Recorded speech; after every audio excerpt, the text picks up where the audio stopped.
शांति। पुरानी चीज़ें दुनिया से वैराग्य आ जाना चाहिए। इस दुनिया के अंदर मन न लगे, यह हमारा असली घर नहीं है।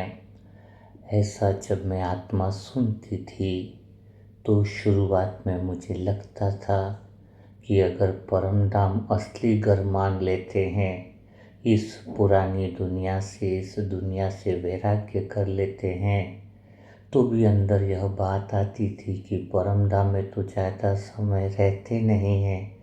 यह असली घर कहाँ से हो गया, जहाँ पर रुकते कम हैं, इतने कम समय रुकना होता है। अगर हम सतयुगी आत्माएं हैं तो तुरंत रिटर्न आते हैं। तो जहाँ रुकना ही नहीं है ज़्यादा समय तो धरती पर ही रहना है, तो फिर परम धाम जाना है, परम धाम असली घर जाना है। वहाँ से प्रेम कैसे हो सकता है? जहाँ पर ज़्यादा समय रहना है उधर ही तो ध्यान दिया जाना चाहिए ना। तो यहाँ पर एक बात समझ में आई कि परम धाम जाने का मतलब यह नहीं है, परम धाम के घर को याद करने का भी यह मतलब नहीं है कि यहाँ से उड़ के वहाँ चले जाना। परम धाम के असली घर का मतलब है कि आत्मा इस सतयुग में या इस धरती पर रहते हुए भी परम धाम अवस्था में ही रहे। वही उसकी असली अवस्था है, वही उसकी सत्य चित्त आनंद की अवस्था है। तो जब कहते हैं कि परम धाम पुरानी दुनिया से भूल जाओ, वैराग्य कर लो, इसका अर्थ है कि हम आत्माएं उस परम धाम अवस्था यानी बीज रूप अवस्था यानी अपनी सत्य अवस्था की स्मृति में आ जाएं। तो सत्य अवस्था की स्मृति जो है वो हमारी 2500 साल तक भी तो रहती है ना, बीज रूप अवस्था, मूल अवस्था। तो इस दुनिया को भूलने का अर्थ है अशुद्ध केंद्र को भूलना। इस दुनिया से वैराग्य का अर्थ है आम केंद्र से बाहर चले जाना। तो जब यह स्थिति भीतर में आ जाती है तो अंदर से स्वतः ही परम धाम से प्यार होना यानी सत्य के केंद्र से प्यार होना। तो यह बात मेरे अंदर से बिल्कुल निकल गई कि परम धाम कोई हम 5 मिनट 2 मिनट या कुछ समय तक रहने वाले नहीं हैं। परम धाम तो हमारी वह अवस्था है, मूल अवस्था है, जो सदा रहने वाली है और सदा थी, सदा है और सदा ही रहेगी, क्योंकि वो सत्य अवस्था है। हम भूल जाते हैं, यह हमारी गलती है, लेकिन वही हमारी ओरिजिनल अवस्था है, वही हमारी सच्ची अवस्था है। उस सच्ची अवस्था के बिना आत्मा बेचैन ही रहेगी, अर्थात उसका मन बेचैन ही रहेगा। तो पहली बात यह क्लियर मुझे अच्छे से समझ में आई कि परम धाम असली घर है, अर्थात आत्मा की सत्य स्थिति ही उसका असली घर है। आत्मा का सत्य केंद्र ही उसका असली घर है। जैसे ही यह बात दिल के अंदर समझ में आई तो फिर गलती कहाँ पर हो रही है। हाँ, जब समझ में आ गया कि जैसे वो लड़की होती है ना, हाँ, तो जब उसकी सगाई होती है तो भले पली बड़ी सब कुछ हुई है उसके पिता के घर पे, वो गांव प्यारा लगता है, रिश्ते संबंधी प्यारे लगते हैं, लेकिन एक सेकंड में जैसे सगाई होती है तो मानो नाता ही हट गया हो उस घर से। तो वही बात यहाँ पर बहुत गहरी, मुझे आत्मा को भी वही चीज़ समझ में आई, लेकिन उस लड़की को तो पता रहता है कि उस घर में लंबे समय रहना है। यहाँ पर वो प्रेम इसलिए नहीं हो पाता था परम धाम से क्योंकि वहाँ पर तो रुकना ही नहीं है। लेकिन अब समझ में आया कि वही तो मेरा असली घर है, अर्थात आत्मा का सत्य केंद्र पर रहना ही परम धाम रहना है। तो ये संसार जो ससुराल, संसार जो पियर घर हो गया है ना एक तरह से, तो यह वह जगह है जैसे लड़की पिता के वहाँ जन्म लेती है लेकिन परमानेंटली वह घर नहीं रहता है ना, वैसे ही जहाँ आत्मा ने शरीर के रूप में जन्म लिया है, तो क्या यह वही जगह है जहाँ आत्मा को ठहरना है, अर्थात उसका मन देह में ही फंसा रहे? हाँ, नहीं ना। यही तो सबसे बड़ा भ्रम है, यही तो सबसे बड़ी गहरी भूल है और यही तो दुख का कारण है। आत्मा का जन्म यहाँ हुआ, हाँ, शरीर लिया है, पर घर यहाँ नहीं है। आत्मा का संबंध यहाँ से नहीं है, भले आत्मा ने आज जन्म ले लिया, लेकिन उसका असली घर कौन सा है? अंदर भीतर परम धाम की स्थिति, उसका असली घर तो साई की नगरी से है।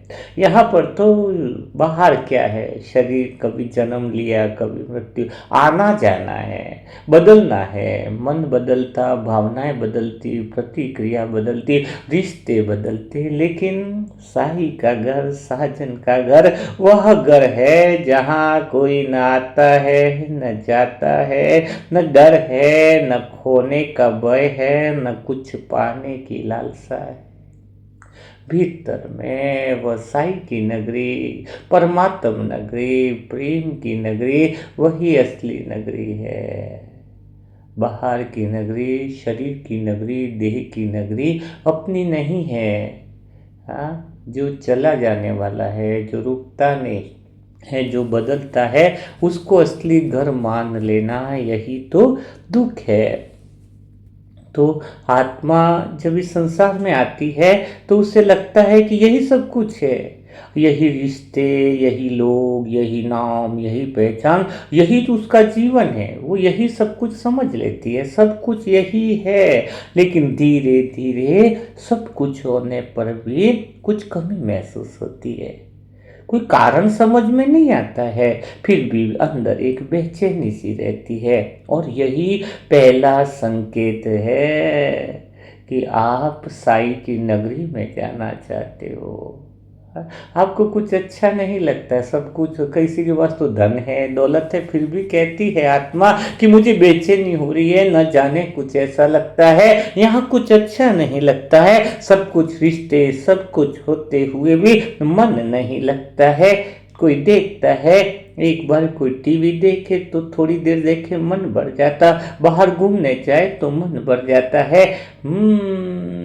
वही ना, एक दिन का मज़ा लेना हो तो मैच देख लो, 3 घंटे का मज़ा देखना है तो पिक्चर देख लो, 2 महीने का मज़ा लेना है तो घूमने चले जाओ, और सदा के लिए मज़ा लेना हो, सदा के लिए प्रेम में डूबना हो तो मुरली मंथन में आ जाओ, अर्थात साई की नगरी में आ जाओ, जहाँ परम आनंद है, जहाँ सदा का आनंद है, जहाँ तो मज़ा ही मज़ा है। तो बेचैन हो जाती है आत्मा। बाहर सब कुछ होते हुए भी यह पहला संकेत मिलता है, यह बेचैनी ही आत्मा की पहली पुकार है कि हमें यह संसार न भाता, हमें संसार अच्छा नहीं लगता, हमें संसार से दूर जाना है। जो घर रहते हैं वो घर अच्छा नहीं लगता, जिन रिश्तों में रहते हैं वो रिश्ते अच्छे नहीं लगते हैं, जिस डगर पर चल रहे हैं वो डगर अच्छी नहीं लगती है। कोई तो है जहाँ, कहीं तो है जहाँ पर हमें जाना है। और ज़्यादातर आत्माएं इसे समझ नहीं पाते हैं, और हम सोचते हैं शुरुआत में कि शायद हमें कुछ और चाहिए। जब बेचैनी आती है तो पता है क्या होता है, ऐसा लगता है शायद पैसा कम है इसलिए बेचैनी है। अभी तो 20-30 लाख पड़ा है तो शायद 50 लाख करेंगे तो शायद मन को ठीक लगेगा। शायद रिश्तों में और ज़्यादा प्रेम देंगे तो और ज़्यादा अच्छा लगेगा। शायद बिजनेस बढ़ जाए तो शायद मन की बेचैनी दूर हो जाएगी। शायद बच्चों के बहुत ऊंचे ऊंचे जॉब लगे, ऊंचे ऊंचे बिजनेस हो तो मन की बेचैनी दूर हो जाएगी। लेकिन जितना ज्यादा पाते जाओगे उतनी ही ज्यादा बेचैनी बढ़ती जाएगी, उतनी ही ज्यादा बेचैनी बढ़ती जाती है, उतना ही ज्यादा खालीपन आता जाता है। आज इंसान अपने कर्मों में गति ज्यादा दे रहा है, और पालू और भाग लू और दौड़ लू, लेकिन जितना दौड़ता उतना ज्यादा बेचैन, और फिर उसको लगता है कि कहीं कमी रह गई खुशी पाने में। हाँ, कहीं कमी रह गई, शायद परिवार को घुमाया नहीं इसलिए बेचैन हो रहे, इस घर में बोर हो गए, चलो 2 महीना घूमने चले जाते हैं। घूमने के बाद और बेचैनी बढ़ जाती है और खालीपन आता जाता है, क्योंकि दिशा ही गलत है। क्योंकि समस्या कमी की नहीं है कि आपके पास कुछ नहीं है। आप एक ही घर में बैठे घूमने नहीं गए। घर में पैसा कम है तो पैसा आ जाए, यह समस्या कमी की नहीं है, समस्या तो दिशा की है। हम गलत दिशा में भाग रहे हैं और मान रहे हैं कि हम दुनिया से गति कम कर रहे हैं। हमारे बच्चे मार्केट में लोगों से कम पढ़ाई कर रहे हैं, कम परसेंटेज ला रहे हैं, इसलिए दुख है। अरे जिसके 90% आ रहे वो भी तो दुखी है। आईएएस नहीं, कलेक्टर नहीं बन रहे इसलिए दुखी है। जो कलेक्टर बन चुके हैं वो ही ज्यादा तनाव में आ रहे हैं। क्यों? क्योंकि गलत दिशा में भाग रहे हैं और गलत दिशा में भाग रहे हैं। और सबसे बड़ी गलतफहमी है कि हम दुनिया से कम भाग रहे हैं, जबकि सच्चाई तो यह है कि तुम उल्टी दिशा में भाग रहे हो। क्योंकि मन का भी ओरिजिनल स्वभाव, आत्मा का स्वभाव तो प्रेम है। वह प्रेम जो इस संसार में नहीं, यह संसार केवल शरीर को जन्म देता है, आत्मा को नहीं भर सकता है। आत्मा का प्रेम तो परमात्मा से है, परम सोर्स से है। वह परमात्मा, वह प्रियतम, वह साजन, वह मन का मीत, वह मेरी साई की नगरी, वही तो सच्चा घर है। और सच में आत्मा उस प्रेम से दूर होती है तब जो पीड़ा उठती है उसे विरह कहा जाता है, बेचैनी कहा जाती है। साधारण आत्माएं समझ नहीं पाती है कि वह बेचैन क्यों है। बेचैनी का सारा जो कारण है वह है भगवान के प्रेम से दूर होना, साई की नगरी से दूर हो जाना, प्रियतम का साथ छूट जाना। यह विरह, यह तड़प, यह बेचैनी कोई साधारण दुख नहीं है। यह वही आग है जो भीतर जलती रहती है और व्यक्ति को चैन नहीं लेने देती है।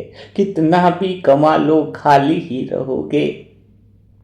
और सभी आत्माएं, ज्यादातर संसार की आत्माएं इस विरह को समझ नहीं पाती है और इसीलिए उसे गलत नाम दे देती है। क्या कहती है दुनिया वाले? मैंने सुना है लोगों को जो कहते हैं मैं दुखी हूं, क्योंकि वो 1000 कारण गिनाते हैं कि मैं इसलिए दुखी हूं, पति सही नहीं, मैं इसलिए दुखी हूं, धन नहीं, मैं इसलिए दुखी हूं कि शरीर में बीमारी है। 1000 कारण हैं, लेकिन सच्चाई तो एक ही है। दुख का कारण हमेशा एक ही होता है। पता है, जिस दिन तुम दुख का मूल कारण समझ लोगे उस दिन सारे दुख समाप्त हो जाएंगे। एक ही दुख का कारण है, तुम भगवान से दूर हो गए, जो मूल सोर्स है उससे दूर हो गए, तुम साई की नगरी से दूर हो गए, साजन का हाथ छूट गया। यही दुख का कारण है, यही बेचैनी का कारण है। लेकिन तुम समझते हो धन की कमी दुख का कारण है, यह समाज में इज्जत नहीं है, यह दुख का कारण है। नहीं, वो कुछ दुख का कारण नहीं, वो कोई पीड़ा का कारण नहीं। पीड़ा तो एक ही है कि मन विरह की अग्नि में जल रहा है, विरह की तड़प है, बेचैनी है परमात्मा को पाने की। मन तो 2 जगह डूब सकता है, या तो संसार में डूबा हुआ रहेगा या भगवान के प्रेम में डूबा रहेगा,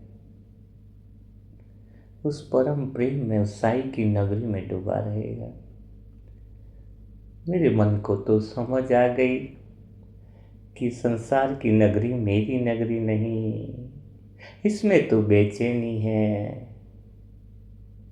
उसमें तो दुख है, उसमें दर्द है, हजारों बातें हैं, हजारों कारण हैं। लेकिन वो साई की नगरी, वो परम प्रेम की नगरी, वो मेरे प्रियतम की नगरी ही मेरी नगरी है। अब मन नहीं लगता इस पीहर घर में, अब मन लगता है उस ससुराल घर में जहाँ पर मेरा प्रियतम रहता है। वैराग्य जबरदस्ती नहीं लाया जाता कि दुनिया मुझे अच्छी नहीं लगती। सच में जब वो समझ जाए कि मेरी बेचैनी का कारण इस घर को अपना मान लेना है। हम इस सच्चाई से बचने के लिए तो बहाने बनाते हैं। क्या कहती है दुनिया कि जिम्मेदारियां हैं, समय नहीं है, परिस्थितियां सही नहीं है। यह सब आप अपने आप को धोखा दे रहे हो। सब धोखा देने के तरीके हैं। अगर प्रेम सच्चा हो जाए तो कोई परिस्थिति बाधा नहीं बनती। समस्या परिस्थिति की नहीं है। हाँ, समस्या तो तुम्हारे चुनाव की है। यह हो जाए तो योग लग जाए, वो हो जाए तो योग लग जाए, एक बार ऐसा हो जाए तो योग लग जाए। नहीं, वो सब तुम्हारा चुनाव है। तुम कभी मुक्त हो ही नहीं पाओगे। इस संसार के खेल को संसार ने तुमको नहीं पकड़ा है, तुमने संसार को पकड़ा है। तुम एक खंबा पकड़ कर कहते हो दूसरे खंबे तक पहुंचना है, साई की नगरी में जाना है। यह खंबा छोड़ने को तैयार नहीं और जोर जोर से चिल्लाते हो मैं दुखी हूँ, मैं परेशान हूँ, मैं तकलीफ में हूँ। दुख ने तुम्हें नहीं पकड़ा है, तुमने दुख को पकड़ रखा है। चुनाव की बात है, समस्या परिस्थिति की बात नहीं है। आत्मा का सबसे बड़ा भ्रम यही तो हो गया है कि वो खुद को इस संसार का मान बैठी है। वो शरीर को मैं मान बैठी, मन के विचारों को अपना मान लेती है और इसी भ्रम में पूरी जिंदगी बिता देती है। जबकि सच्चाई तो यह है कि यह सब उधार का है। सब कुछ तो उधार का है इस संसार में। शरीर भी उधार का, यहाँ की प्रकृति से मिले हुए विचार भी उधार के, यहाँ की भावनाएं जो हैं वह भी तो उधार की है। आत्मा का कुछ भी यहाँ नहीं है। जब तुम देखो कि मन जो है वो इकट्ठा ही कर रहा है, अब मन को पूछो कि तू वह इकट्ठा कर जो तेरे साथ जाने वाला है, और हम जीवन भर उसको पकड़ने में लगे पड़े हैं, उसको इकट्ठा करने में लगे पड़े हैं जो एक सेकंड में साथ छोड़ देने वाला है।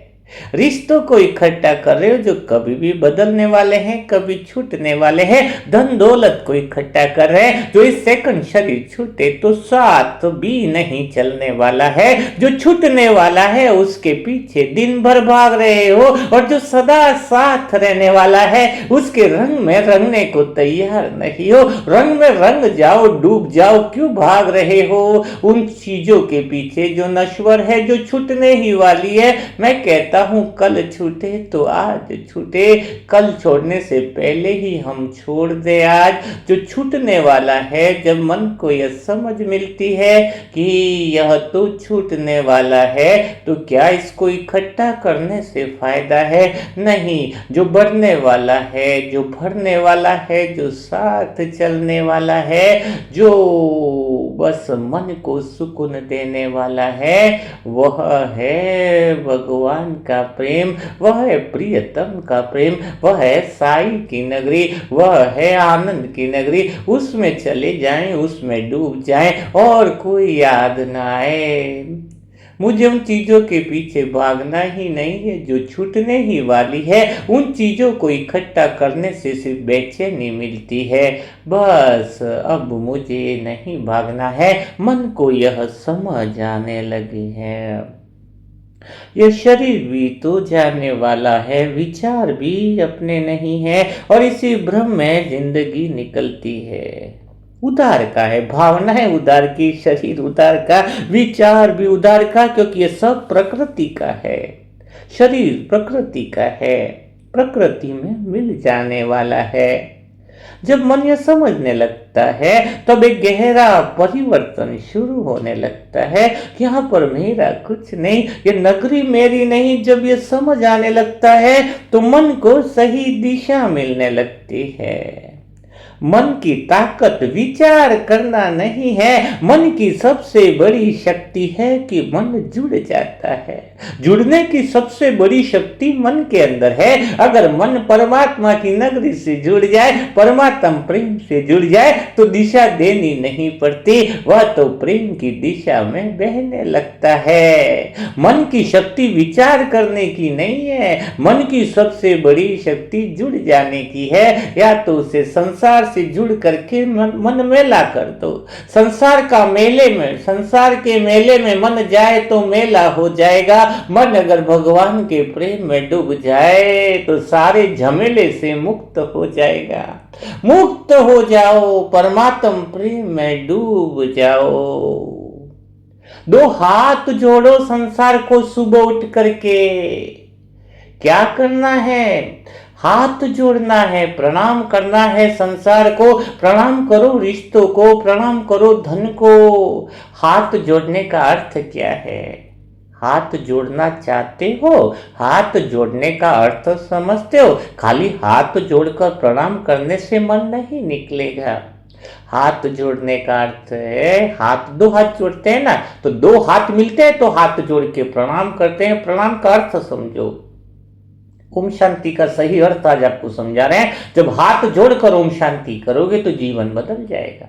हाथ जोड़कर ओम शांति करने का अर्थ है कि दो हाथ मिलने पर प्रणाम करते हैं, तो दोनों हाथों से प्रणाम करना, मतलब सुख और दुख, दो हाथ दो हथेली, तो सुख दुख से भी भाई प्रणाम है। न सुख से चिपकना, न दुख से डरना है, न मान से प्यार, न अपमान से दुख है, न निंदा से प्यार, न स्तुति में महिमा करना है।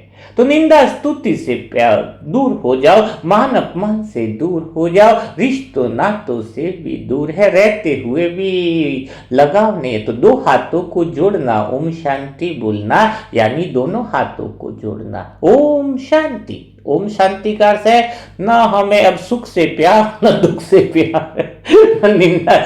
मैं ओम शांति बोलता हूं तो वो पूरा शब्द वो हाथ जोड़ के अंदर से नमन करता हूं, किसी को भी, परिस्थितियों को भी नमन करता हूं। कोई बोले 20 लाख 10 लाख कितना चाहिए मदद, तो अंदर से हाथों का, क्योंकि लगाव नहीं होना चाहिए। बाबा का काम बाबा जाने। कोई नुकसान कर रहा है तो भी ठीक है, कोई गाली दे रहा है तो भी हाथ जोड़ के नमन, यानी दोनों हाथ जोड़ने का अर्थ यही है ओम शांति। यानी न तो मुझे मान सम्मान से प्यार, न निंदा स्तुति से डर है। यही वह अवस्था है जहां जिंदगी बदलने लगती है, जब संसार स्वतः ही अच्छा नहीं लगता है, क्योंकि उसे पता चलने लगता है कि उसका घर यह नहीं है। यही वह अवस्था है जहां पर आत्मा की यात्रा, रूहानी यात्रा, अशुद्ध केंद्र से शुद्ध केंद्र की यात्रा शुरू हो जाती है। जहां से आत्मा कहती है अब बस यहां नहीं रहना है, यहां नहीं रहना है, अब अपने असली घर जाना है, पिया के घर जाना है, प्रियतम के घर जाना है। बस यहीं से संघर्ष भी शुरू होता है, क्योंकि एक और तो आत्मा को अपने घर की पुकार सुनाई देती है, दूसरी ओर संसार के विषय उसे बांधे रखते हैं। यही दोनों हाथों का द्वंद्व है, तभी तो दोनों हाथ को जोड़ने की बात चल रही है। दोनों हाथ जोड़ना यानी किसी से भी नहीं बंधना। यह द्वंद ही किस्तानी है। एक तरफ तो परमात्मा साई की नगरी बुला रही, एक तरफ तुम्हें संसार की नगरी बुला रही, एक तरफ तुम्हारे बच्चे, तुम्हारे लौकिक पति, लौकिक संबंधी खींच रहे हैं टांग। हाथ तो भगवान को दे दिया, हाथ तो भगवान को दे दिया, लेकिन तुमने टांगे घर वालों को दे रखी है। तो जैसे तुम हाथ तो भगवान को दे देते हो, वो टांगों से नीचे खींच लेते हैं, तुम्हारा मन संसार की नगरी में फिर से चला जाता है। बाबा कह रहे हाथ देने से काम नहीं चलेगा, आधे हुए समर्पण से काम नहीं चलेगा, थोड़ा थोड़ा से काम नहीं चलेगा। हाँ, अब पूरा समर्पण होना पड़ेगा, न इधर के न उधर के। आधा अधूरा श्रृंगार कहीं अच्छा लगता है क्या? एक इंसान आधी मूछ रखे, क्या अच्छा लगेगा? अगर तुम मेकअप करने जा रहे हो, आधा मेकअप करो, क्या अच्छा लगेगा? हाँ, हर चीज तो पूरी करनी है, लेकिन तुमने तो जीवन भर सारे काम अधूरे करे। दुनिया में भी प्रेम किया अधूरा, शिकायतें भी अधूरा, सब काम तुमने अधूरे ही किए हैं।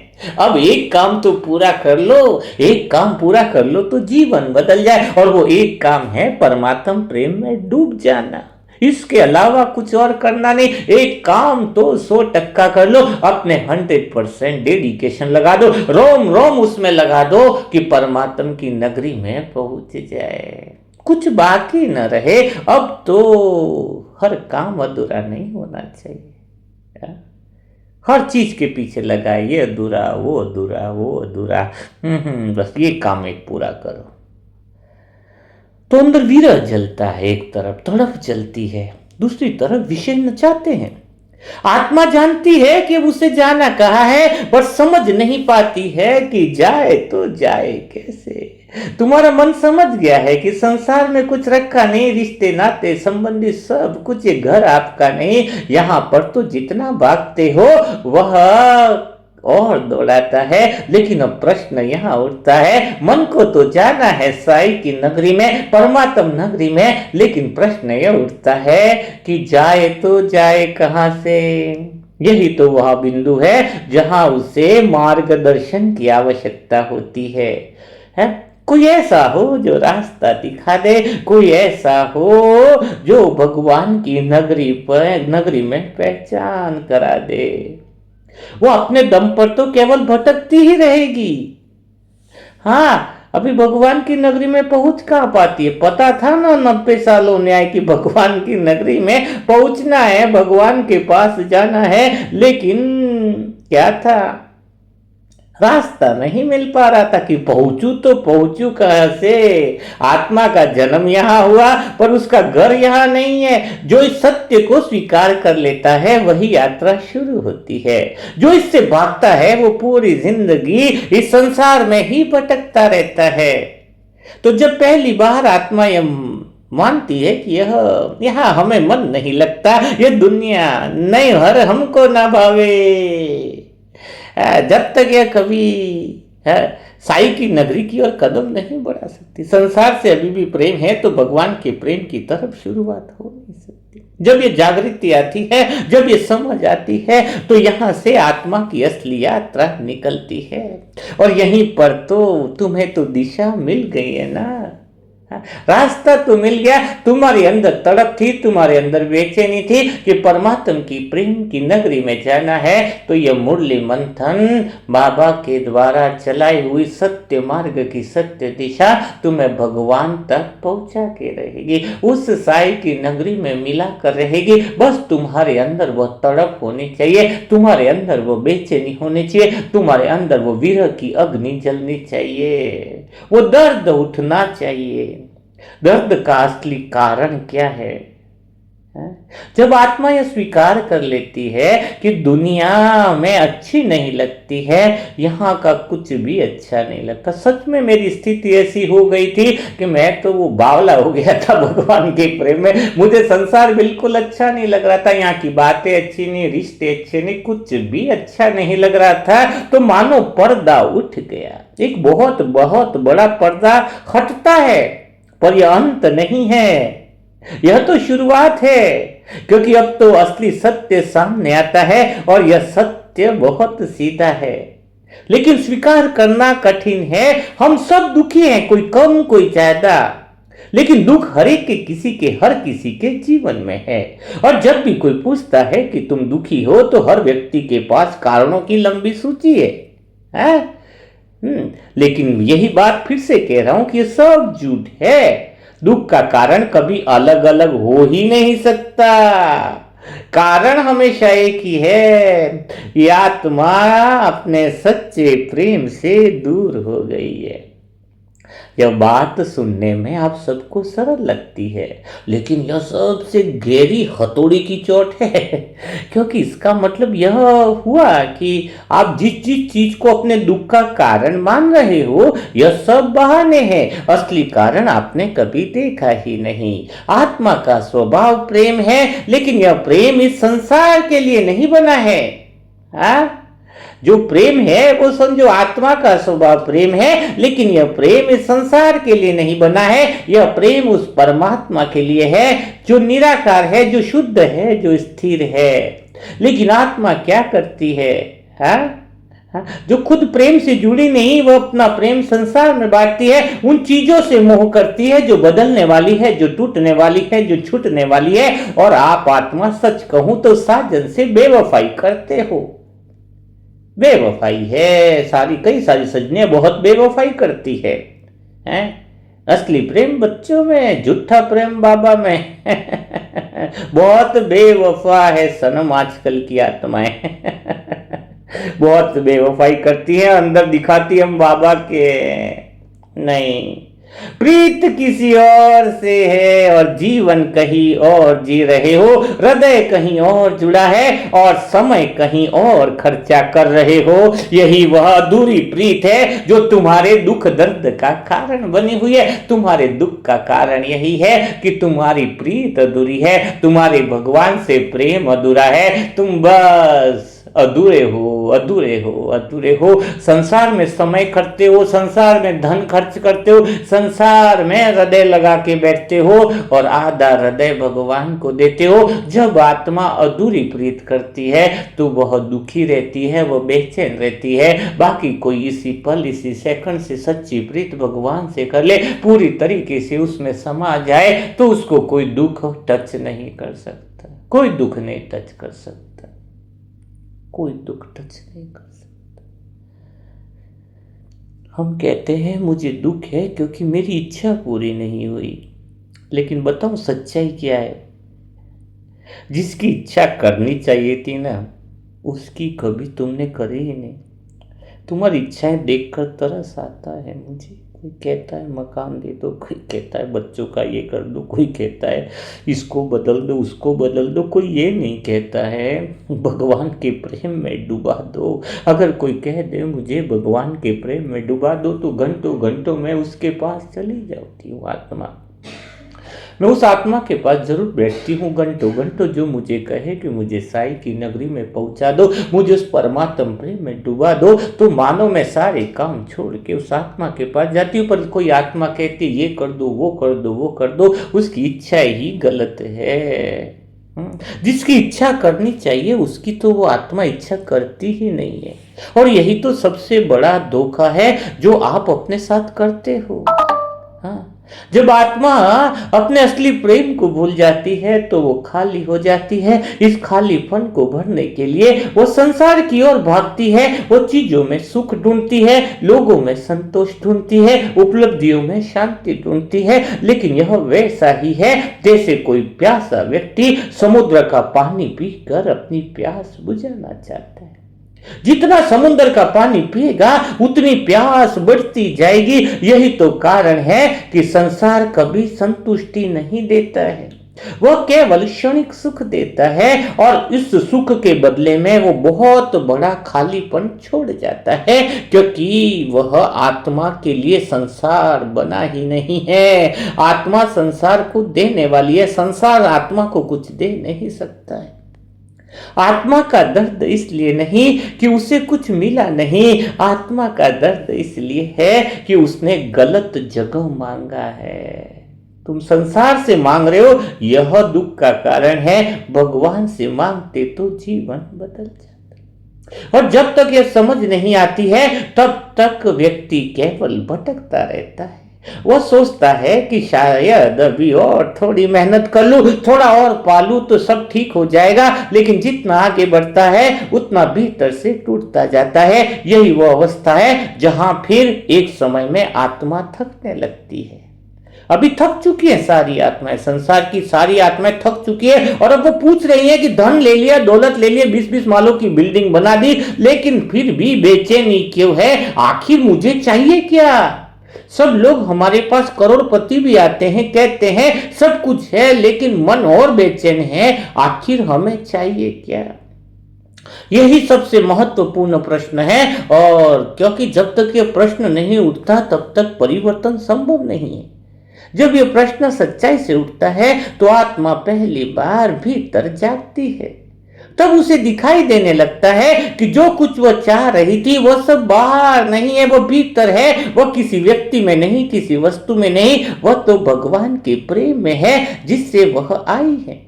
और तभी आत्मा को यह समझ में आता है कि उसका दर्द किसी कमी के कारण नहीं है, उसका दर्द भगवान से दूरी के कारण है। यह दूरी है विरह की, यह दूरी है आग की, विरह की आग, बेचैनी की आग, तड़प, उससे अलग होने की तड़प है।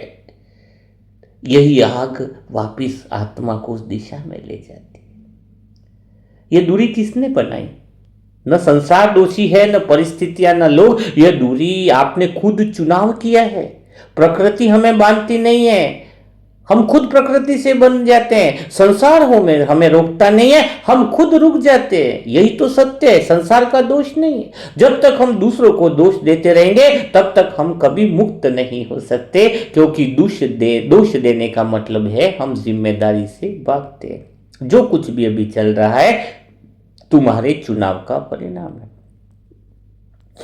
है। तो यही बात है जो गहरी समझनी है। तो यहां तक आपको समझ में आ गया होगा कि दुख का कारण संसार की वजह से नहीं है, भगवान से दूरी की वजह से है। और तब सच में यात्रा शुरू हो जाती है ना। क्योंकि एक तरफ तो तुमने भगवान के प्रेम को तो पा ही लिया है। हाँ, रास्ता कहाँ है वह भी तो बाबा सदगुरु बनकर हमें बताते हैं। क्योंकि आत्मा सिर्फ दुख से भाग नहीं रही, अब क्या हो रहा है, सत्य को खोजना चाहती है। लेकिन समस्या यह है कि कई सारी आत्माएं दुनिया की ऐसी है जिन्हें रास्ता दिखाई नहीं देता है। उसे इतना तो समझ में आ गया है यह संसार मंजिल नहीं, लेकिन मंजिल कहाँ है यह स्पष्ट नहीं है दुनिया वालों को। यही तो वह स्थिति है। हाँ? जहाँ लोग क्या कहते हैं पता है? हाँ? एक लोगों की कल किसी संत के पास बैठे थे, वो सारी बातें कह रहे थे, तो मैंने एक ही बात कही कि क्या कर रहे हो, आओ मैं तुम्हें रास्ता दिखाता हूँ। चले तो पंथ नहीं सूझे पीछे दोष लगावे, आगे चले पंथ नहीं सूझे पीछे दोष लगावे। यानी दुनिया को दोष भी लगाते हैं कि दुनिया खराब है, और आगे चलने का उनको रास्ता भी नहीं पता है, रास्ता दिखाई भी नहीं देता है। और पीछे मुड़े तो दुनिया को दोष लगाते कि दुनिया बेकार है, परिवार बेकार है। तो सच्चाई क्या है? यह सब बहाने। तो यहाँ पर भगवान जो है वो सदगुरु बनकर कितनी अच्छी समझ दे रहे हैं कि तुम अशांति के केंद्र से, आम केंद्र से राम केंद्र पर आ जाओ। गुरु सदगुरु जो बन के आया है बाबा, वो हमें भटकने से रोकता है। गुरु सीढ़ी है, मंजिल नहीं। बहुत लोग यहाँ भटक जाते हैं, अर्थात सदगुरु तो साजन से मिलाने वाला है। सदगुरु का काम है तुम्हें मंजिल तक ले जाना है, खुद मंजिल बनना नहीं। जब आत्मा सच में चलने लगती है तब तो वह बताए हुए रास्ते पर ईमानदारी से चलती है। तब एक समय आता है कि ज्ञान भी पीछे छूट जाता है। जैसे ही तुम मंजिल के पास पहुंचते हो तुम्हें खुद अनुभव होने लगता है कि अब तो किसी ज्ञान की बातों की जरूरत नहीं है। हाँ, किसी ज्ञान की बातों की जरूरत नहीं है। सदगुरु का काम था तुम्हें साजन से मिलाना। बाप, टीचर, सदगुरु तीनों रोल को समझना चाहिए। हाँ, लेकिन अब बड़ा कौन है, प्रश्न तो यही आ गया ना। गुरु गोविंद दो खड़े हैं, किसको लागे पाए? तो सदगुरु बड़ा हुआ क्या जिसने तुम्हें सत्य के रास्ते पर मिलाया, या फिर वो साजन बड़ा है जो तुम्हारे सामने खड़ा है? हाँ? हाँ, कौन बड़ा है? बहुत गहरी बातें होती हैं सर्व संबंधों में। है, यह सहयोग नहीं है, यह तैयारी की परिणाम है कि आपको सच चाहिए था तो रास्ता मिल रहा है या नहीं मिल रहा है, आप सत्य की तरफ चल रहे हो या नहीं चल रहे हो। यहीं पर तो गहरी बात आती है। क्या आती है? यहीं पर तो गहरी बात आ जाती है कि भगवान के प्रेम में डूब जाना। एक तरफ बाबा है, एक तरफ संसार है। एक तरफ कौन है? बाबा का प्रेम है, तो अब भीतर में दो दिशाओं में खिंचाव चल रहा है। आत्मा बैठती है योग में, बाबा की ओर जाती है, और जैसे उठती है संसार उसे अपनी ओर खींच लेता है। यह आना जाना, यह खिंचाव। हाँ, लेकिन बात बताऊं, आत्मा समझती है कि दुनिया गलत नहीं है, लेकिन अब यह उसके लिए पर्याप्त नहीं है। पहले जो चीजें खुशी देती थी अब वह चीजें तुम्हें अधूरी लगने लगती है। यह अधूरापन कोई कमी नहीं, यही तो संकेत है कि अब तो भगवान को पाना ही है। तो ये बातें जैसे ही मेरे अंदर समझ में आई ना, तो एक बात और क्लियर हो गई, क्योंकि मन तो बाहर लगता नहीं था। तो पहले मैं सोचती थी कि दुनिया छोड़नी पड़ेगी, रिश्ते छोड़ने पड़ेंगे, लेकिन अब समझ में यह आया कि छोड़ना कुछ नहीं है, बस पहचान बदल लेनी है। अब फिर जैसे समझ आई तो अब मैं आत्मा किसी से कुछ लेने नहीं जाती, किसी से भी मिलती हूँ तो किसी से कुछ लेने नहीं जाती। अब मैं आत्मा किसी से उम्मीद नहीं करती। अब मैं आत्मा किसी के व्यवहार से अपने मन को नहीं जोड़ती। मन को जोड़ना है सिर्फ भगवान से, क्योंकि अब मुझे मिल गया है वो, जिसके बाद और कुछ चाहिए ही नहीं। और वो है अपने शिव बाबा का प्रेम। वह प्रेम जो गहरा है, जहाँ पर कोई डर भी नहीं है। और जब मैं आत्मा बाबा के सामने बैठती हूँ ना, तो कुछ मांगने का मन ही नहीं करता, क्योंकि संसार में तो कुछ चाहिए नहीं। पहले बहुत सारी बातें होती थी, बाबा यह दे दो, बाबा यह ठीक कर दो, लेकिन अब तो बस एक ही भाव रहता है बाबा के सामने बैठने पर कि बाबा आप मिल गए ना, अब और क्या चाहिए। यही तो वो क्षण है जहाँ आत्मा भरपूरता से रोती है, भरपूरता से, खुशी से, प्रेम से रोती रहे। यानी यह रोना दुख का नहीं, यह रोना है परमात्म नगरी में पहुँचने का, भगवान से मिलन मनाने का। देखो ना, हम 5000 साल से भटक रहे हैं, ये प्यास बुझ गई ना। बहुत लंबी भटकन के बाद हमें परमात्मा की नगरी में पहुंच रहे हैं, साईं की नगरी में मिलन हो रहा है।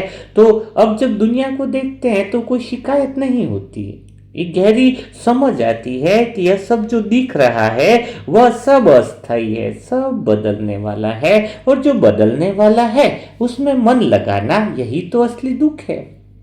ऑटोमेटिक मन जो है अपने आप हट गया है, क्योंकि मन को तो असली मिल गया है।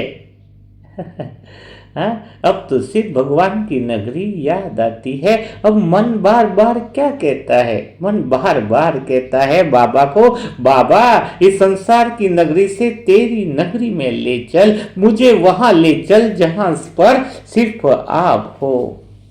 लेकिन यह यात्रा कहीं बाहर की नहीं है, यह यात्रा भीतर की है। जितना मैं अपने अहंकार से हटती है, उतना ही बाबा के करीब आती है। जितनी आत्मा जो है संसार के मैं को छोड़ती है, उतना ही बाबा का अनुभव गहरा हो जाता है। एक समय ऐसा आता है कि सिर्फ बाबा ही बाबा रह जाता है। यही असली सुख है, यही असली शांति है, और यही असली जीवन है। जब समझ में आ जाए, वही बात बार बार कहता हूं कि जब मन को समझ में आ जाए कि दुनिया में पाने लायक तो सिर्फ बाबा का प्रेम है, बाकी सब तो खेल है, एक दृश्य है, जो सामने आया है वह सब चला जाएगा, लेकिन बाबा का प्रेम कभी खत्म नहीं होगा, जन्मों जन्मों तक साथ रहने वाला है। तो बार बार अंदर बातें करो बाबा से, वही तुम्हें परमात्मा केंद्र तक पहुंचाएगा कि मुझे कुछ नहीं चाहिए, न सुख, न सम्मान, न कोई सहारा, और कुछ चाहिए तो बस आप। क्योंकि अब समझ में आ गया है कि संसार हमें अच्छा नहीं लगता है, बस बाबा अब तुम ही अच्छे लगते हो। जब ये समझ आ जाता है ना, तो ज्ञान भी कुछ काम का नहीं रहता है, ज्ञान की जरूरत ही नहीं है, शब्दों की जरूरत नहीं, क्योंकि अब तो अनुभव जो है वह होने लगता है। आप जिसे दर्द को मानकर पहले रोती थी, वो दर्द तो भ्रम था ना।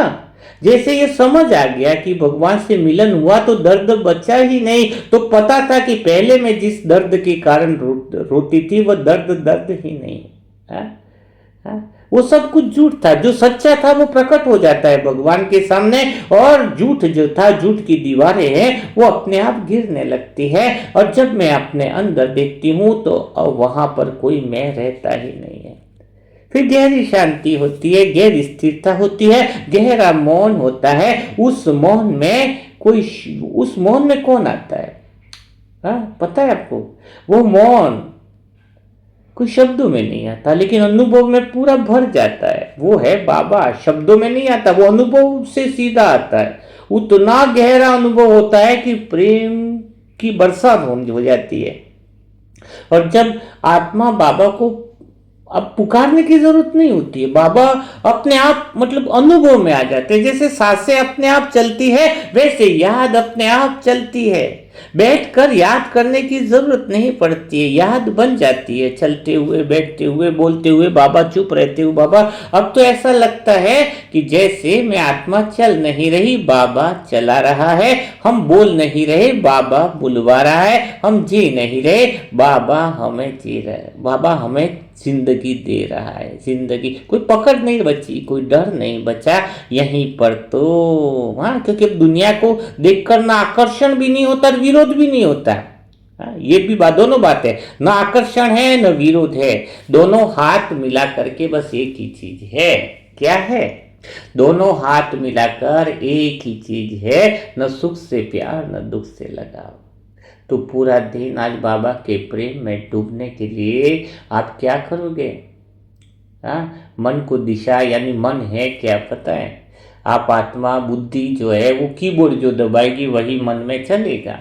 तुम गलत कीबोर्ड दबा देते हो, भ्रम का कीबोर्ड। जैसे तुमने कीबोर्ड दबाया बुद्धि से, D, A B C D होता है ना कीबोर्ड, तो आपने डी दबाया तो डी पर क्या चालू हुआ? डी बोला ही तो मन दुख के विचार चालू। मैं दुखी हूं, मुझे उसने दुख दिया, उसको ऐसा नहीं बोलना चाहिए। आपने कीबोर्ड डी दबाया है तो मन को वही दिशा मिल गई, वो दुखी दुखी दुखी दुखी चलता रहेगा। हाँ, जैसे तुमने एस कीबोर्ड दबाया तो मन फिर एस वाली बातें चलाएगा, शिकायतें, एस मन शिकायत। अरे उसने मेरे साथ ऐसा किया, मुझे तो पता 10 साल पहले भी उसने मेरे साथ ऐसा ही किया था। शिकायत का कीबोर्ड एस दबाते हो तो शिकायतें शिकायतें शिकायतें शिकायतें। फिर के का कोई कीबोर्ड दबाता रहता पूरा दिन, के। हाँ, बुद्धि ने जैसे के कीबोर्ड दबाने की जरूरत होती है, मन में वो कहानी चालू, स्टोरी चालू। के यानी कमी, मेरे पास तो ये नहीं, मेरे पास तो वो नहीं, मेरे पास तो ये नहीं, कुछ भी नहीं, मेरा कीबोर्ड तो 3 पे ही रहता है। बताऊं किस पे? PMS। मेरे जीवन में बुद्धि का कीबोर्ड 3 अंगुली पे टिका है और मन पे भी यह कीबोर्ड 3 ही दबे रहते हैं। जैसे ही पता चलता है अलग कीबोर्ड दबा है तो मन में अलग कहानी चलती है। तो मेरा 3 कीबोर्ड चलता है। अगर तुमने भी ये 3 कीबोर्ड अपना लिया तो जीवन बदलने लगता है। PMS, पी माना प्रेम, प्रेम पे ही कीबोर्ड। जैसे मन कुछ उल्टा सुलटी दूसरा कीबोर्ड गलती से दब गया तो तुरंत बुद्धि से पी कीबोर्ड, प्रेम। प्रेम में मन प्रेम से भर जाता है। सबको प्रेम देना है, भगवान से प्रेम करना, सिर्फ प्रेम की बातें चले, प्रेम के अलावा शिकायत का कोई टाइम ही नहीं। बस मुझे तो एक ही चीज आती है, प्रेम करना आता है। पर शिकायतें क्या होती है कुछ पता ही नहीं, दर्द क्या होता है पता ही नहीं। कोई पूछे बहुत दर्द है, उनका दर्द क्या होता है पता नहीं है ना। दुख दुख दुख पता नहीं है क्या होता है हमें तो भाई। हमें तो 3 ही चीजें पता है, प्रेम पता है, पी, पी माना प्रेम, प्रेम करना आता है, प्रेम करना आता है, प्रेम देना आता है और प्रेम की बातें करना आता है, बस और कुछ नहीं है। दूसरा कीवर्ड मेरा दबता है वह एम, मौन का। काम है तो ठीक है, तो बाहर चल भी रहा है सब कुछ, लेकिन मन को क्या है, कहानी नहीं बनाता मन। एम मन मौन, जैसे ही कहानी बनाता मन, मन को बोलते नहीं एम, नहीं एस, प्रेम मौन और शांति तीनों अलग चीज। एम मन मौन हो जाएगा, क्या हो जाएगा? मौन का बटन कीवर्ड दबा दो, तुरंत ही 3 कीवर्ड से पूरा संसार नियंत्रण में चलेगा। एम मन मौन, मन को कहते मौन में हो जा। मन जब आत्मा की तरफ आ जाता है गहरे साइलेंस में उठ जाता है और साइलेंस से जो शब्द निकलते हैं वो जिंदगी बदल जाते हैं। तो मन में दूसरा कीवर्ड दबा दो, जैसे ही बातें चले एम का कीवर्ड दबा दो, मौन। तीसरा जो कीवर्ड है वो है एस, साइलेंस, प्रेम, मौन और शांति। हाँ, गहरी शांति, कुछ भी नहीं, हाथ जोड़ दिया ओम शांति कर दिया। कोई बात है अच्छी लगे तो ओम शांति, बुरी लगे तो भी ओम शांति, दोनों हाथ जोड़ दिए। निंदा स्तुति से परे चले गए, द्वंद्व से परे चले गए, 2 चीजों के खींचतान से परे चल गए। बस भगवान की नगरी है और हम वहीं के रहने वाले हैं, बाकी सबको ओम शांति है। तो प्रेम, मौन और शांति, ये 3 अंगुली भी है। 3 अंगुली रख लो मुंह पे, जैसे कोई बात बोले आज तुम्हें, इसने ऐसा किया वैसा किया कुछ हो, तो आप क्या करना, आपके पास 2 चुनाव हैं, या तो झगड़ा करो मुंह से, या फिर 3 अंगुली प्रेम, मौन, शांति अपने मुंह पे लगा दो। प्रेम, मौन और शांति। ठीक है ना, 3 अंगुली चुप। घर में कुछ सुबह सुबह चाय पी, शक्कर नहीं डाली, हाँ, शक्कर डालना भूल गए। हाँ, अब आपके पास दो चुनाव है, या तो 3 अंगुली कीवर्ड 3 दबाओ प्रेम मौन और शांति वाले मन के, या फिर झगड़ा करो, जे वाला कीबोर्ड दबाओ तो झगड़ा। तुम्हें चाय नहीं बनाने आती, शक्कर तक डालना भूल जाते हो, तो वो 1 घंटा फिल्म चलने वाली है, तो मन को कौन सी स्क्रिप्ट देने वाले हो? 1 घंटे वाली, तो तुम्हारा पूरा दिन बिगड़ने वाला है। इससे अच्छा है 3 कीवर्ड दबा दो ना, प्रेम मौन और शांति, 3 अंगुली मुंह पे रख दो, 1 सेकंड में मामला भी खत्म और वो एनर्जी भी बढ़िया आ जाएगी। जो चाय बनी है, किसको तो चाय नहीं मिल रही, चाय बनी है पी लो। सब्जी में नमक डल गया तो कहानी पूरी बना देते हैं शिकायतों की। हाँ, ऐश का बटन दबा देता है कोई कोई पति का नमक कम था, ऐश यानी शिकायत, इतनी बड़ी एक नमक तो कम हो गया 50 का दो कितना 10 रुपए की हो गई, तो 10 रुपए की थैली उसकी खुशी से भी ज्यादा बढ़ गई 10 रुपए का थैली का नमक, और चुटकी भर नमक, वो तो शायद 1 रुपए का होगा, 1 रुपए का नमक उसकी पूरी जिंदगी में हलचल मचा देता है। सोचो कहाँ जिंदगी है लोगों की। हाँ? 1 रुपये का चुटकी पर नमक नहीं मिला, उसको कम पड़ गया और डाल रहे, तो उसकी जिंदगी में भूचाल आ जाता है। तो वहां पर क्योंकि उसका कीवर्ड गलत दबता है ना, शिकायत का एल का कोई दबाता है, लड़ाई का बस उसके तो किसी का कीवर्ड एल ही दबा रहता है। तो हमें कौन सा कीवर्ड दबाना है? जिसको ये चुनाव आ गया प्रेम मौन और शांति में रहना है, उसका जीवन बदल जाता है। तो यह समझ है, यह जिंदगी की सबसे गहरी समझ है कि आप अपने मन पर कौन सा कीवर्ड दबाते हैं, वैसा ही आपको जिंदगी बहुत बेहतरीन मिलेगी। मन ही विचार है, तो मन में प्रोडक्शन हो रहा है। देखो पेन कहीं बनता है, वो चीजें बनती है, तो मन भी दुख और सुख का प्रोडक्शन करने वाला है।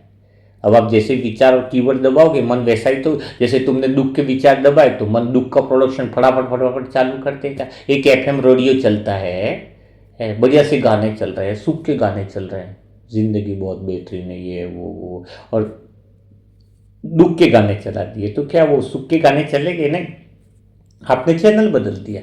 तो मन भी एफएम रेडियो की तरह है, उस पर जैसा कीवर्ड दबाओगे वैसा मन गीत गुनगुनाएगा।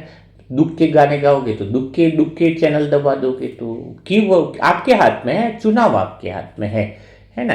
तो आज पूरा दिन इस बात का अटेंशन रखना है कि संसार में जाना नहीं, संसार में रहते हुए भी छोड़ना भी नहीं है, संसार में रहते हुए भी संसार से कोई इच्छा और अपेक्षा नहीं है, तो संसार में रहते हुए भी न्यारे और प्यारे बने रहोगे। तो दुनिया से वैरागी कैसे बने, दुनिया से मन कैसे हटे, है ना, कैसे भगवान से प्रेम की तरफ हो। हाँ, वो ही बातें आज सारी किसके अंदर थी? मुरली मंथन में। धारणा के लिए सार में भी विशेष बाबा ने अटेंशन दिया है, और मीठे बच्चे में भी आज बाबा ने विशेष अटेंशन दिया है कि इस पुरानी चीची दुनिया से मन हटा दो।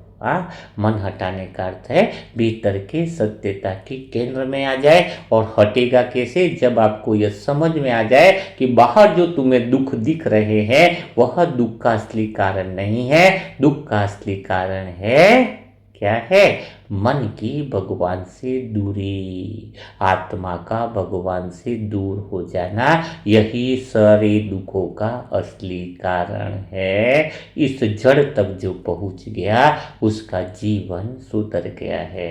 क्योंकि एक दुख हटाओगे तो क्या गारंटी है? चलो आज कोई कहे कि हमें पैसों की समस्या है, चलो दूर कर दिया, पैसे 50 लाख करवा दिए, फिर कल दूसरी बात समस्या है कि 50 लाख बोले टैक्स का प्रॉब्लम आ रहा है, चलो टैक्स, तो कब तक दुखों को हटाते रहेंगे? क्योंकि दुखों की जड़ को समझ लिया तो फिर कोई दुख बाकी ही नहीं रहा ना। कितने दुखों को हटाए बताओ?